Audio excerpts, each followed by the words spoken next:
Alors, je m'appelle Alexia Laroche-Joubert, je suis productrice et il y a une phrase qui a un peu géré ma carrière qui est « il faut tenir sur l'essentiel et lâcher sur l'accessoire ».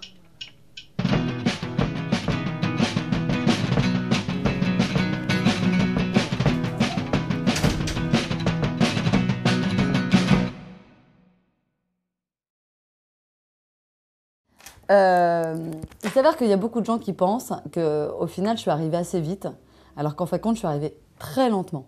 C'est que moi, j'ai commencé à travailler à 17 ans, où je faisais des bandes annonces, où j'étais un peu script, où je passais le prompteur. Et j'explorais tous les métiers liés à l'audiovisuel.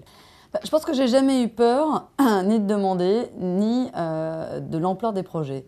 Et on va prendre un cas concret. Quand le Loft est arrivé en France, c'est vrai qu'à l'époque, j'avais 30 ans, que c'était probablement le plus gros programme qui arrivait en France. Et je ne me suis pas dit, tiens, ça ne va pas être possible. Je me suis dit, on va y aller, puis on verra bien. Je n'estime pas du tout être plus intelligente que quelqu'un d'autre. Et il y a probablement pas mal de gens quand même qui pourraient exercer mon métier. Il s'avère juste que la pression est tellement forte qu'il faut savoir prendre des décisions extrêmement rapidement, qu'il faut avoir des convictions, il faut aller quelquefois contre la chaîne avec ses convictions de producteur, que quand même, il faut avoir la capacité physique de tenir le choc. C'est facile d'avoir une vie saine dans la télé? Non, mais c'est une vraie question. Tout le monde pense que la télé est remplie de gens qui prennent de la coke. En tout cas, moi, c'est vrai que je suis quand même dans un monde où je suis chef d'entreprise, où j'ai quelquefois 400 salariés, et donc ça me paraît difficile de faire... Enfin, ça me paraîtrait impossible d'avoir des paradis artificiels et de gérer une boîte de cette ampleur-là.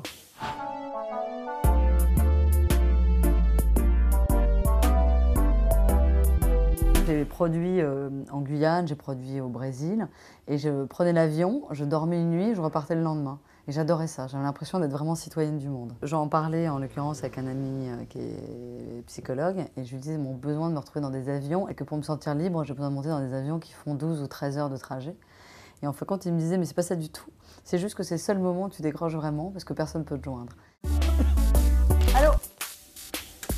Allô?